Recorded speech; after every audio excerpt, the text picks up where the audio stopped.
Good evening, welcome to Telangana express. నేను మీ ప్రత్యూష. బులెటిన్ల ముందుగా headlines. Telangana భవన్లో మల్కాజ్గిరి బీఆర్ఎస్ మీట్. ఈసారి ఎంపీ సీటు గెలిచి తీరుతామన్న పార్టీ క్యాడర్.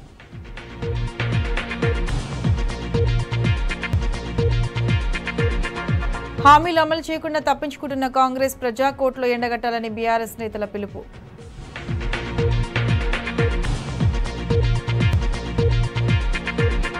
కరీంనగర్ ప్రజల గుండెల నిండుగా గులాబీ జెండా. పార్టీని మరింత బలోపేతం చేసుకుందామన్న గంగుల.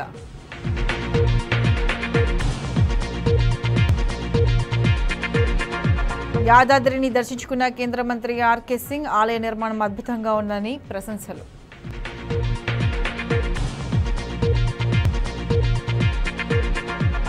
కుమరెల్లి మల్లన్న జాతరలో పట్నవారం. బోనాలు సమర్పించుకుంటున్న భక్తులు.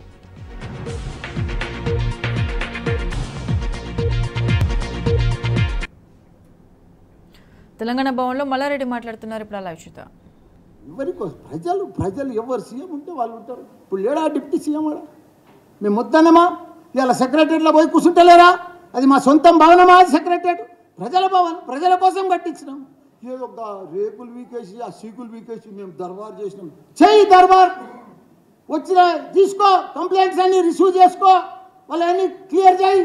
మేము వద్దంటున్నామా? ఒక్కటి క్లియర్ చేసుకో, తీసుకునేదే కానీ క్లియర్ చేసేది లేదు. ఇంకెప్పుడు చేస్తాం? 4 ఏళ్ళ దాకా రూపాయి క్లియర్ చేయరాదు. ఒక్క స్కీమ్ కూడా ఇయ్యరు. 6 గ్యారంటీలు లేవు, ఏమి లేదు. ఉత్తమ ఆటలు. నువ్వు ఇచ్చేటానికి మనిషి ఉంటే జరిసేపట్లు ఆన్లైన్లో కొట్టేయచ్చు. ఏముందని పెద్ద సుతారం. అది అడ్మినిస్ట్రేషన్ రావాలి. అది కేసీఆర్కే ఉంది. అడ్మినిస్ట్రేషన్ దిమాక్ ఉండాలి, పరిపాలన వ్యవస్థ ఉండాలి, ఎక్స్పీరియన్స్ ఉండాలి. డబ్బులు లేకున్నా సంసారం నడిపించేటో లేరా? అట్లా రాష్ట్రం, అట్లా కేసీఆర్ నడిపించింది. డబ్బు నుండే చేసిండా? లే మీరు గెలుస్తారని అప్పులు చేసి పెట్టిండా? అవన్నీ కూడా అభివృద్ధి కోసం ప్రజలు అంతా గుర్తుపడుతున్నారు. కాబట్టి మేమేమన్నా ప్రజలు తప్పకుండా ఎంపీ ఎలక్షన్లో భారీ మెజార్టీతోటి మాకు మొత్తం 16 సీట్లు భారీ మెజార్టీతో. ఇంకా 10 తెలిసిపోయింది. ఈ అప్లికేషన్లు, ఈ తుతుంబాలు, ఇదంతా అంబక్కు, ఇవన్నీ మీటింగులు ఇవన్నీ వస్తున్నాయి. 2 ఇచ్చినాం. 2 ఇచ్చి ఏం చేసారు? బస్సులలో మహిళలను కూర్చోబెట్టి కొట్లాడుకుంటారా? ఆడ బస్సులలో ప్రతి ఒక్క ఆటో డ్రైవర్లు పంచాదే, మహిళలు పంచాదే, ఎక్కతానే పంచాదే, దిగతానే పంచాదే. ఏంటది? ఇది అడ్మినిస్ట్రేషన్. మీరు పెద్ద పథకం, అది గొప్ప పథకం ఆర్టీసీది. అరే ఆర్టీసీని గవర్నమెంట్లో కలిపిండు. ప్రతి ఒక్కరిని కూడా గవర్నమెంట్ గెజిటెడ్ చేసి విడిచిపెట్టిండు. అది కేసీఆర్ ఇచ్చిండు. ఎవరు చేయలేరు. ఒక్కొక్క స్కీమ్, ఒక్కొక్క పథకం మామూలుది కాదు. ఎవరు చెయ్యలేరు. కాంగ్రెస్ ఏందే? మొత్తం మనకంటే ముందు కాంగ్రెస్ 10 ఏళ్ళ ముందు వాళ్ళే ఉన్నారు కదా. ఇలా ఎక్కువ నీళ్ళు ఇచ్చిరా, కరెంట్ ఇచ్చిరా, ఏదో కొత్తగా వచ్చినట్టు, ఏదో కొత్తగా స్టైల్, కొత్త సినిమా వచ్చినట్టు, ఏదో అందులో అద్భుతాలు ఉన్నట్టుగా, వాళ్ళే చేస్తున్నట్టుగా, మేమంతా మోసం చేసిపోయినట్టుగా. అరే ఏమేం చేసుకున్నాం? నోరు కట్టుకున్నాం, కడుపు చంపుకున్నాం, కళ్ళలో ఒత్తులు వేసుకున్నాం. రోజు మా ఎమ్మెల్యేలు కానీ, కార్పొరేటర్లు కానీ, కౌన్సిలర్లు కానీ ఇట్లా కరెంట్ రాలేదు, ఇట్లా రెప్పగొట్టే లోపల కరెంట్ పోలే. ఇప్పుడు ఏమన్నా కరెంట్ పోతుంది, కాంగ్రెస్ వచ్చిందా? ఒక్క స్కీమ్ లేదు, ఒక రైతు బంధు లేదు, ఏమీ లేదు, వేసేదే లేదు. మాట రోజు బాబాగా తిడుతున్నారు. మేము ఏం తప్పు చేసినాము? ఏం మోసం చేసినాము? ఎవరికి అన్యాయం చేసినాము? హైటెక్ సిటీ దిక్కువో ఎన్ని ఫ్లైఓవర్లు, ఎన్ని అండర్ పాస్లు, ఎన్ని బ్రిడ్జులు, ఎంత లెక్క. ఏ ఊరికి పో, నా మేడ్చల్కి రా, రోడ్డు లేని గ్రామం లేదు. ప్రతి ఊరికి పో, చెట్ల పడతా, రోడ్ల పడతా, అంతా ఇప్పుడు ఎంత నీళ్ళు కూడా పోయలేరు వీళ్ళు. ఇక్కడ ఎన్ని నర్సరీలు, ఎన్ని చెట్లు, ఎంత గార్డెన్లు, ఎన్ని ఆక్సిజన్ పార్కులు తెలంగాణ. అసలు ఎవ్వరు కాదు, ఎవ్వరు ఊహించలేని అన్నీ కూడా చేసి పెట్టింది ఆ కేసీఆర్. గొప్ప మహాత్ముడే ఆయన. మహాత్మా గాంధీ లెవెల్ మనిషి. ఆయనను పట్టుకొని ఇష్టం ఉన్నట్టు కొత్త మంత్రులు అయ్యి, అరే మీరు పరిపాలన చేయండి, మీరు చెయ్యండి, మీరు ఇచ్చిన గ్యారెంటీలకు ఏదైనా చేయండి, పైసలు వేయండి, దానికోసం ఆలోచన చేయండి. పైసలు ఎట్లా తెస్తాం, ఏం చేద్దాం, దానికోసం చేయండి. కానీ అది ఇచ్చేది లేదు, సచ్చేది లేదు. కానీ పొద్దుందాకా చెప్పేదే, తిట్టేదే. ఇది పద్ధతి కాదు. ప్రజలన్నీ గమనిస్తాం, ప్రజలకు అన్నీ తెలుసు. మేము కూడా మంచిగా మీకు సహకరిస్తాం. మంచిగా మీరు ఎంపీ ఎలక్షన్ దాకా పొద్దుపడగొడతారు. మేము కూడా అన్నీ చూస్తూనే ఉంటాం. ప్రజలు సరిగా ఎంపీ ఎలక్షన్లో అందరికీ ఎవరికి ఓటు వేయాలనో సరిగా బుద్ధి చెప్తారు. కాబట్టి ఏది ఏమైనా ఇంత పెద్ద ఎత్తున ఎస్టాబ్లిషన్ చేసి డెవలప్మెంట్ చేసి హైటెక్ సిటీ ఇవన్నీ కూడా చేసిరు కాబట్టి దాన్ని మీరు మెయింటైన్ చేస్తే చాలు. దాన్ని వీళ్ళు ఏం చేయవలసిన అవసరం లేదా. వీళ్ళు ఆన్లైన్లో నెలకు వీళ్ళు పైసలు వేసుకుంటూ పోతే చాలు. రైతు బంధు వేసుకుంటూ పోతే అయిపోయి. దళిత బంధు అది మన అవైతే బంద్ చేసారు అన్ని కేసీఆర్ కిట్టు ఉన్నాయన్నీ బంద్ చేసి పెట్టింది. దళిత బంధు లేదు, ఏది లేదు, బీసీ బంధు లేదు, ముస్లిం బంధు లేదు, ఉన్న బంధులని బంద్ చేసారు. మీరు చెప్పిన 6 బంధులే అవి వేసే చాలు, ప్రజలు సంతోషంగా ఉంటారు, హ్యాపీగా ఉంటారు. కానీ అవి కూడా వాళ్ళకి నమ్మకం వెళ్ళిపోయింది. వాళ్ళకి ఏమైపోయింది డౌటు, ఈ కొత్త అప్లికేషన్ నింపితే పాత రేషన్ కార్డు పోతుందని భయం అయింది వాళ్ళకు. అందుకే ఎవరు 1000 అప్లికేషన్లు పోతే 200, 300 కూడా తెచ్చిస్తలేరు. ఎందుకంటే భయం. ఇప్పుడు 10 ఏళ్ల కింద నువ్వే తీసుకున్నావు, అప్లికేషన్ పెట్టుకున్నావు, నీకు వైట్ కార్డు ఉండే, రేషన్ కార్డు వచ్చింది, రేషన్ కార్డు వైట్ కార్డు ఉంది. అప్పుడు 10 ఏళ్ళలో నువ్వు ఇంత డెవలప్ అయినావు అనుకో, ఇంత ఇల్లు కట్టుకున్నావు, కారు మోటార్ సైకిల్ కొను. ఇప్పుడు దానిలో నింపితే ఆయన తుస్సుమంటుంది. 6 గ్యారెంటీలు రావు, ఏ ఉన్నది కూడా బిక్తుంది, పాసది కూడా బిక్తుంది. అదేదో ఉన్న కానీ కూసేసుకుంటే అదే ఇంకో కానీ పోయినట్టు. ఇప్పుడు అది ఆ ఫామ్ నింపితే అయిపోయా తుస్సు. అందుకే ప్రజలు కూడా భయపడుతున్నారు, చూస్తున్నారు, అబ్జర్వ్ చేస్తున్నారు, అన్నీ చేస్తున్నారు. ఒక్కొక్క ఊర్లో ఎంత అభివృద్ధి, ఎంత పంటలు, ఎంత లెక్క, ఎంత నీళ్లు, ఎంత పర్ఫెక్ట్గా అభివృద్ధి పరిపాలన, ఎంత అడ్మినిస్ట్రేషను. అది కేసీఆర్ అంటే వాళ్ళు జీర్ణించుకోలేకపోయింది. హైదరాబాద్లో సిటీలో కానీ కేటీఆర్ లేనిది కానీ అక్కడ కేసీఆర్ లేనిది కానీ జీర్ణించకపోతే గ్యారంటీగా ఈ పార్లమెంట్ ఎలక్షన్లో భారీ మెజారిటీతోటి మా మల్కాజ్గిరి మేడ్చల్ అయితే భారీ మెజారిటీ ప్రజలకు అర్థమైపోయింది. కేటీఆర్ లాంటి ఇప్పుడు మీరు అంటుండొచ్చు, కొందరు అంటుండొచ్చు, వీళ్ళకి బీఆర్ఎస్ పార్టీ ఢిల్లీలో ఏం పని, బీజేపీకే పని, కాంగ్రెస్కే పని. కాంగ్రెస్ తోటి బీజేపీ తోటి ఏమి కొట్లాడారు, వాళ్ళు ఏం తెచ్చారు? వాళ్ళు బీజేపీ ఉందా? వాళ్ళు బియ్యం పంచుతున్నారు తప్ప, అచ్చంతలో పంచుతున్నారు తప్ప ఏదన్నా ఇచ్చిరా తెలంగాణ రాష్ట్రానికి? ఒక్క స్కీమ్ చెప్పారు, ఒక్క ప్రాజెక్ట్ చెప్పారు, ఏదన్నా మోడీ పేరు మీద ఏదన్నా ఇచ్చిరా? మన కిషన్ రెడ్డి ఏదన్నా తెచ్చిండా? ఒక్కటి చెప్పురు ప్లీజ్. నాకైతే తెలియదు, మరి మనం తెచ్చిండొచ్చు, చాలా పైసలు తెచ్చిండొచ్చు. ఎందుకంటే ప్రతి దాంట్లో వాళ్ళదే ఉందని చెప్తారు. ఒక్కటన్నా వాళ్ళ పేరు మీద 10 ఏళ్ళల్లా వాళ్ళు 10 ఏళ్ళు ఉన్నారు, మనం 10 ఏళ్ళు ఉన్నాం, ఒక్కటి లేదు, వాళ్ళది అయిపోయింది. కాంగ్రెస్ ఉన్న రాష్ట్రాలన్నీ కొట్టుకుంటూ పోతూనే ఉన్నాడు బీజేపీ. ఇప్పుడు వాళ్ళకి మిగిలిన ఎన్ని రాష్ట్రాలు ఇప్పుడు 2. ఏదేది? కర్ణాటక, తెలంగాణ. మోడీ మన ప్రైమ్ మినిస్టర్ వస్తుంటాడు, 3వసారి ప్రైమ్ మినిస్టర్ అయినాక ఏం చేస్తాడో మీకు కూడా తెలుసు కదా. అట్లా ఇప్పుడు ఈ 10 ఏళ్ళు 3వసారి మళ్ళీ ప్రైమ్ మినిస్టర్ అయినానుకో, ఈ 5 ఏళ్ళలో ఎన్ని రాష్ట్రాలు కొట్టుకొచ్చినాడు ఆయన? మీరు చెప్పకపోతే నాకు లెక్క రాదు, మీరు చెప్పా 8 రాష్ట్రాలు కొట్టేశాడు. ఆయనకి 3వ లెక్కన. కాబట్టి ఎవరి పరిపాలన వాళ్ళు పర్ఫెక్ట్గా ప్రజలలో ఉండుండ్రి, ప్రజలకు ఇచ్చిన మాట నిలబెట్టుకోండి. తప్పకుండా మీరు బాగా సక్సెస్ కావాలని కోరుకుంటున్నాం. కానీ మిమ్మల్ని మంచిగా రిసీవ్ చేసుకున్నాం, మీకు మంచిగా సపోర్ట్ చేస్తున్నాం. కానీ మీరు ఈ మాటలు మమ్మల్ని మాట్లాడితే ఆ భగవంతుడే చూస్తాడు, ఆ ప్రజలే చూస్తారు. తప్పకుండా మీకు తగిన బుద్ధి చెప్తారు. జై తెలంగాణ, జై కేసీఆర్. ఇప్పుడు పార్టీ కార్యకర్తల తన అన్ని వ్యూలు తీసుకున్నారు అంత ఏరియాకి వెళ్ళి. అట్లనే 17 పార్లమెంటు దాంట్లో 16 కూడా అయిపోయినాయి. రేపు నల్గొండ ఏదో ఉన్నట్టుంది ఫైనల్. అయిపోయినాక సీఎం కేసీఆర్ గారు, హరీష్ రావు గారు, కేటీఆర్ గారు కూర్చొని డిసైడ్ చేస్తారు. మళ్ళా అధిష్టానం ఆదేశం చేస్తే ఏది చేస్తే వాళ్ళు ఏది చెప్తే, ఇప్పుడు అధిష్టానం చెప్పింది అనుకో సీఎం కేసీఆర్, మల్లారెడ్డి నువ్వు ఇప్పుడు పోయి బాయిలో దుంకుమని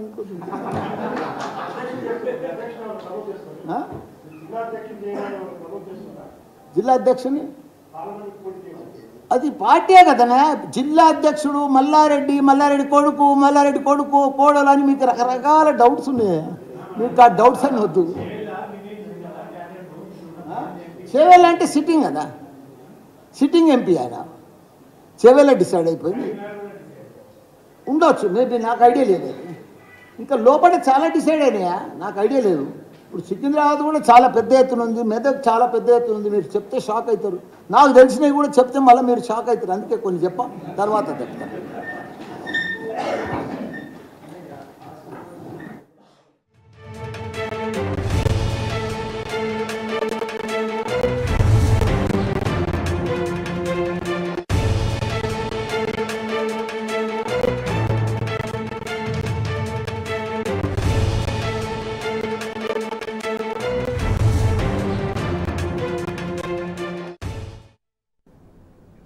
ఇక తెలంగాణ అసెంబ్లీ ఎన్నికల్లో దొంగ మాటలు చెప్పి కాంగ్రెస్ అధికారంలోకి వచ్చిందన్నారు బీఆర్ఎస్ వర్కింగ్ ప్రెసిడెంట్ కేటీఆర్. కార్యకర్తలు కష్టపడి పనిచేస్తే మల్కాజ్గిరిలో ఈసారి విజయం బీఆర్ఎస్ దేనని ధీమా వ్యక్తం చేశారు.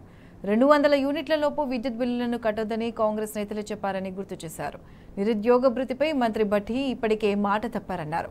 కాంగ్రెస్ హామీల నుంచి తప్పించుకుంటున్న తీరును ప్రజా కోర్టులోనే సాధికారికంగా ఎండగట్టాలని కార్యకర్తలకు పిలుపునిచ్చారు. ఈ మేరకు తెలంగాణ భవన్లో జరిగిన మల్కాజ్గిరి పార్లమెంట్ నియోజకవర్గ సమావేశంలో కేటీఆర్ పాల్గొన్నారు.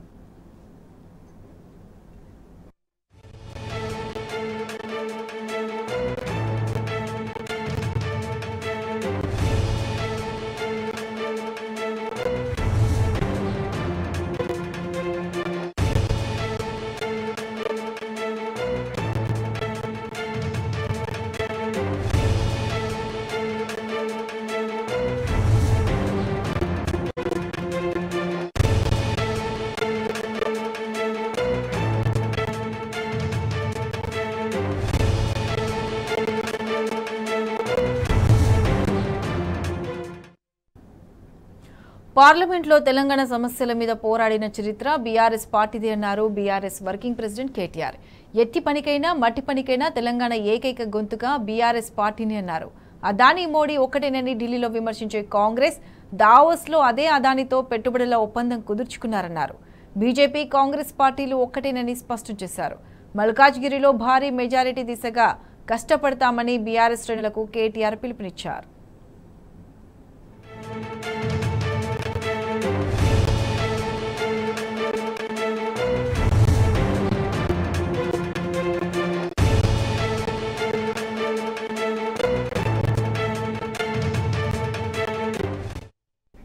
అసెంబ్లీ ఎన్నికల్లో ఓటమి కేవలం స్పీడ్ బ్రేకర్ మాత్రమే అన్నారు మాజీ మంత్రి ఎమ్మెల్యే హరీష్ రావు. అపజయాలకు కుంగిపోవద్దని పార్టీ శ్రేణులకు సూచించారు. పార్లమెంట్ ఎన్నికల్లో ఫలితాలు భిన్నంగా ఉంటాయన్న హరీష్ రావు బీఆర్ఎస్ గెలుపు కోసం కార్యకర్తలు కష్టపడి పనిచేయాలని పిలుపునిచ్చారు. మల్కాజ్గిరి పార్లమెంట్ నియోజకవర్గ సన్నాహక సమావేశంలో హరీష్ రావు పార్టీ శ్రేణులకు దిశానిర్దేశం చేశారు.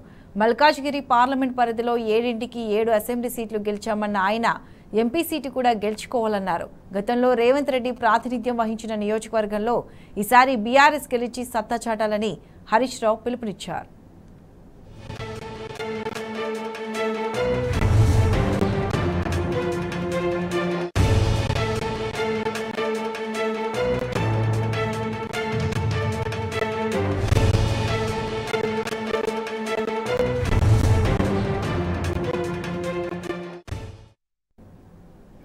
అసెంబ్లీ ప్రాంగణంలో మహాత్మా జ్యోతిరావు పూలే విగ్రహాన్ని ఏర్పాటు చేయాలని ఎమ్మెల్సీ కల్వకుంట్ల కవిత స్పీకర్ గడ్డం ప్రసాద్ను కోరారు.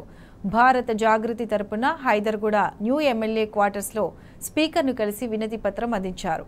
ఆధునిక భారతదేశంలో పునర్జీవన ఉద్యమ పితామహుడిగా జ్యోతిరావు పూలే కృషి చిరస్మరణీయమని కవిత పేర్కొన్నారు. సమానత్వ స్ఫూర్తిని అనునిత్యం చట్టసభల స్మృతి పథంలో నిలిపే సదుద్దేశంతో జ్యోతిరావు పూలే విగ్రహాన్ని తెలంగాణ అసెంబ్లీలో ఏర్పాటు చేయడం అవసరమన్నారు. ఇది భారత జాగృతి సహా వివిధ సామాజిక సంస్థలు, బీసీ సంఘాల చిరకాల కోరికని లేఖలో పేర్కొన్నారు. వెనుకబడిన వర్గాల నుంచి ఎదిగిన బిడ్డగా తమ ఆధ్వర్యంలోనే ఈ మహత్ కార్యం జరగాలని ఆకాంక్షిస్తున్నట్లు స్పీకర్ను కోరారు ఎమ్మెల్సీ కవిత. ఇవాళ భారతదేశంలో ఉన్నటువంటి రాజకీయ పరిస్థితులు, ఇవాళ భారతదేశంలో జరుగుతున్నటువంటి చర్చ, ఇవన్నిటి సందర్భంలో భారతదేశంలో అత్యధిక జనాభా కలిగినటువంటి బలహీన వర్గాల సమూహానికి తగిన రాజకీయ ప్రాతినిధ్యం రావాలనేటువంటి చర్చ సర్వత్రా కొనసాగుతున్నది.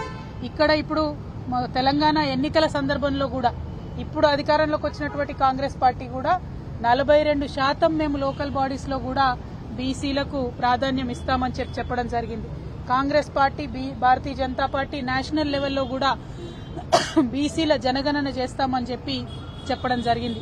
ఇవన్నిటి అంశాలను దృష్టిలో పెట్టుకొని బలహీన వర్గాలకు సమాన రాజకీయ ప్రాతినిధ్యం ఉండాలంటే, వారు ముందుకు రావాలంటే, బలహీన వర్గాలకు మరి ఒక సంఘ సంస్కర్తగా ఉండి భారతదేశ వ్యాప్తంగా అనేక ఉద్యమాలు చేసి భారతదేశంలో ఒక అవేర్నెస్ తీసుకొచ్చినటువంటి గొప్ప సంఘ సంస్కర్త జ్యోతిరావు పూలే గారి విగ్రహం అసెంబ్లీ ఆవరణలో ఉండాలనేటటువంటి అంశంతోని ఇవాళ భారత్ జాగృతి తరఫున మన స్పీకర్ గారు సభాపతి గారిని కలిసి వినతి పత్రం ఇవ్వడం జరిగింది. ఎట్లా అయితే ఆనాడు జాగృతి పోరాటాల ఆధారంగా అసెంబ్లీ ఆవరణలో అంబేద్కర్ విగ్రహాన్ని ప్రతిష్ఠింపజేసుకున్నామో ఇప్పుడు ఖచ్చితంగా జ్యోతిరావు పూలే గారి విగ్రహాన్ని మరి అసెంబ్లీ ఆవరణలో పెట్టవలసిందిగా భారత్ జాగృతి తరఫున డిమాండ్ చేస్తూ ఒక వినతి పత్రాన్ని స్పీకర్ గారికి ఇచ్చినాం.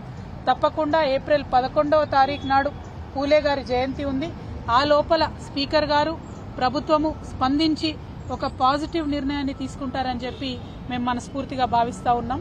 ఎందుకంటే అటువంటి సమతామూర్తులను, అటువంటి సమానతత్వాన్ని ప్రబోధించినటువంటి మహనీయులను నిరంతరం అసెంబ్లీకి వెళ్లేటటువంటి వాళ్ళు చూసినట్టయితే చట్టసభల్లో గాని, చట్టాలు చేయడంలో గాని, ప్రజలకు న్యాయం కల్పించడంలో గాని వారికి ఒక స్ఫూర్తి ప్రదాతగా ఉంటారు. కాబట్టి ఖచ్చితంగా జ్యోతిబా పూలే గారి విగ్రహాన్ని ఏప్రిల్ 11వ తారీఖు లోపల ఈ ప్రభుత్వం ఒక పాజిటివ్ నిర్ణయం తీసుకొని ప్రతిష్ఠించడానికి నిర్ణయం తీసుకుంటుందని చెప్పి నేను మనస్ఫూర్తిగా భావిస్తూ ఈ రోజు కార్యాచరణ ప్రారంభించినాం.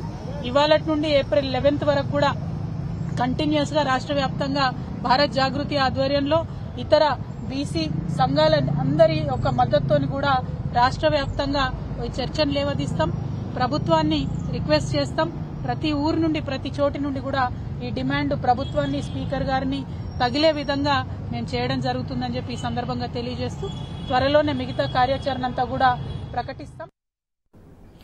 అందువల్ల రేపు అయోధ్యలో జరిగే ప్రాణ ప్రతిష్ఠ కార్యక్రమానికి హాజరు కావట్లేదన్నారు. ఏదో ఒకరోజు అయోధ్యని సందర్శించుకుంటామని ఎమ్మెల్సీ కవిత అన్నారు. టీఆర్ఎస్ పార్టీకి అఫీషియల్ గా అయోధ్య రామ మందిర్ ఇష్యూ మీద ఇన్విటేషన్ ఏం రాలేదు. అయినప్పటికీ రాముడు అందరివాడు కొందరివాడు కాదు. ఏదో ఒక సందర్భంలో, ఏదో ఒక సమయంలో అయోధ్య విజిట్ చేసే అవకాశం తప్పకుండా వస్తుంది.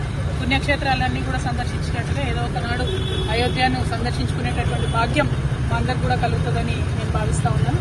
బట్ రేపు జరిగేటటువంటి ఈవెంట్ లో అఫీషియల్ ఇన్విటేషన్ లేదు కాబట్టి వెళ్ళలేకపోతా ఉన్నాం. బట్ రాములవారి టెంపుల్ కాబట్టి ఏదో ఒక సందర్భంలో తప్పకుండా వెళ్తాం. తెలంగాణను అభివృద్ధి చేసిన ఘనత బీఆర్ఎస్ పార్టీదేనని అన్నారు మాజీ ఎంపీ వినోద్ కుమార్, మాజీ మంత్రి గంగుల కమలాకర్. కాంగ్రెస్ ఇచ్చిన హామీల అమలుపై కలిసికట్టుగా పోరాడదామని పిలుపునిచ్చారు. బీజేపీ, కాంగ్రెస్ నేతలు కేసీఆర్పై ఇష్టం వచ్చినట్టు మాట్లాడితే చూస్తూ ఊరుకోమని అన్నారు. ఈ మేరకు కరీంనగర్ అసెంబ్లీ నియోజకవర్గ బీఆర్ఎస్ ముఖ్య కార్యకర్తల విస్తృత స్థాయి సమావేశంలో వారు పాల్గొన్నారు. తక్కువని ఇంకో మెసేజ్ చూస్తుండే రైతు బంధు వస్తుండే, పంట టింకొని ఇంకో మెసేజ్ వస్తుండే, ఐకేపీ నుంచి మన డబ్బులు వస్తుండే. గా పరిస్థితి నుంచి ఇప్పుడు రైతు ఇప్పుడు జనవరి మాసం, ఫిబ్రవరి ఎన్నికల పుట్టకత్తది, రైతు ఆవేదన పడతాడు. అప్పుడు అండగా ఉంటాం మేము. అప్లికేషన్లు అయితే లేవు, ఎందుకంటే 1,00,000 డూలో బంగారం ఇవ్వాలి. షాదిమోరుగా ఆన్లైన్ అయితే లేవు. గతంలో 24 గంటలు మేము ఆన్లైన్ పెట్టినాం. నేనైతే ఇప్పుడు ఆన్లైన్ బంద్. ఏదో రాజ్యాధికారం కోసం, పదుల కోసం అని చెప్పి మనం ఆశించలేదు. వాటి కోసమే పుట్టినటువంటి పార్టీ కాదు గులాబీ జెండా. కేసీఆర్ గారికి ఒక మంచి ధైర్యాన్ని ఇచ్చేటువంటి నగరం మన కరీంనగర్ నగరం. ఎందుకంటే 2001లో పార్టీ పెట్టి వెంటనే ఇక్కడికి వచ్చి పెద్ద బహిరంగ సభ పెట్టిన తర్వాతనే, ఆ ఆలోచన తర్వాతనే మన వరంగల్లో సభ పెట్టుకున్నాం. ఆ విధంగా ఉద్యమాన్ని ఉధృతం చేసుకున్నాం, తెలంగాణ తెచ్చుకున్నాం. తెచ్చిన తెలంగాణ బ్రహ్మాండంగా అభివృద్ధి చేస్తాం. ఆచరణకు సాధ్యం కాని హామీలు, అబద్దాల పునాది పైన ఇవాళ వాళ్ళ ప్రభుత్వం ఏర్పాటు చేసింది. కాబట్టి ఆ ప్రభుత్వము బీఆర్ఎస్ పార్టీ కూల్చవలసిన అవసరం లేదు. ప్రజలే ఆ నిర్ణయం తీసుకుంటారు. కానీ నువ్వు ఓట్ల కోసం మహిళలకి మహాలక్ష్మి అన్నావు, ప్రతి ఇంట్లో ఆడబిడ్డకు 2,500 రూపాయలు అన్నావు. ఇప్పటికీ దాని విధి విధానాలు చెప్పడం లేదు. నేను ఇవాళ డిమాండ్ చేస్తున్నా, మీరు 100 రోజుల తర్వాతనే ఇవ్వండి, కానీ జీవోలు తీయండి. మీరు ఇచ్చినటువంటి 6 గ్యారంటీల స్కీములు ఏవైతే ఉన్నాయో, 6 కాదు, 6 3ల 18 ఉన్నాయి. దాంట్లో 6 గ్యారంటీలు కూడా 18 ఉన్నాయి. వాటిపైన జీవోలు తీయండి, లేకపోతే మీరు షెడ్యూల్ వచ్చిందని చెప్పి తప్పించుకుంటారు. ప్రతి లీటరు పెట్రోల్ మీద, డీజిల్ మీద సెస్ వసూలు చేస్తారు. తెలంగాణ రాష్ట్రంలో ప్రతిరోజు అమ్ముడువైన ప్రతి లీటర్ పెట్రోలు, లీటర్ డీజిల్ మీద వచ్చేటువంటి పైసల లోపట మన వాటా మనకిస్తారు, వాళ్ళ వాటా వాళ్ళకిస్తారు. గా పైసలు వచ్చినాయి. నువ్వు కేంద్ర రైల్వే శాఖ నుండి కానీ, నీ కేంద్ర ప్రభుత్వం నుండి ₹1 కూడా దాంట్లో లేదు. కానీ దాని పేరు సెంట్రల్ రోడ్ ఫండ్. ఇలా ఒక టెక్నికల్ ఇన్స్టిట్యూట్ వస్తే ఈ నగరానికి ఎంతో గొప్పగా, ఇంకా చాలా విషయాలు ఉన్నాయి. ఈ బీజేపీ ఎంపీలు 4 గెలిచిండ్రు, ఏం చేయలేదని చెప్పడానికే ఇంకా ఉన్నాయి. ఇవాళ ఏది పడితే అది మాట్లాడు కేసీఆర్ గారి మీద. నోరున్నదని చెప్పి ఏది పడితే అది మాట్లాడతారా బీజేపీ పార్టీ నాయకులు, ముఖ్యంగా బండి సంజయ్ గారు? ఇలా రేవంత్ రెడ్డి గారు మాట్లాడిరు లండన్లో, వలేసి పడతాడు పులినోనడు. నేనైతే నాకు తెలిసిన వలేసి పట్టేది కుందేలల్ని, పులిని పడతాడు ఎవడన్నా వలేసి. ఈ కాంగ్రెస్ పార్టీ వాళ్ళకు బీజేపీ వాళ్ళకు చెప్పదలుచుకున్నాం, మేము రాజ్యాధికారం కోసం పార్టీ పెట్టలేదు. ఫస్ట్ మైండ్ ఇట్, ఈ రాష్ట్రం సాధించాలని పెట్టినటువంటి వాళ్ళం. మేము రాష్ట్రాన్ని సాధించినాం, తెలంగాణను అభివృద్ధి దశలో తీసుకెళ్తామనుకున్నాం, తీసుకెళ్లినాం. 24 గంటల కరెంటు ఇస్తామని చెప్పినాం, ఇచ్చి చూపించినాం. కృష్ణా గోదావరి నీళ్లు తీసుకొస్తాం 1 కోటి ఎకరాల కన్నాం, తెచ్చి చూపించినాం. సంక్షేమ పథకాలు ఇస్తామని చెప్పినాం, ఇచ్చి చూపించినాం. ప్రజాస్వామ్యంలో ఎన్నికల్లో గెలుస్తాం, ఓడిపోతాం, అది పెద్ద సీరియస్ గా తీసుకునే వాళ్ళం కాదు. అధికారం కోల్పోతే పార్టీ ఎమ్మెల్యేలు ఎంపీలు ఓడిపోతే ఇంట్లో వండేటోళ్ళం కాదు మేము. ఇవి bulletin updates. Keep watching tea news.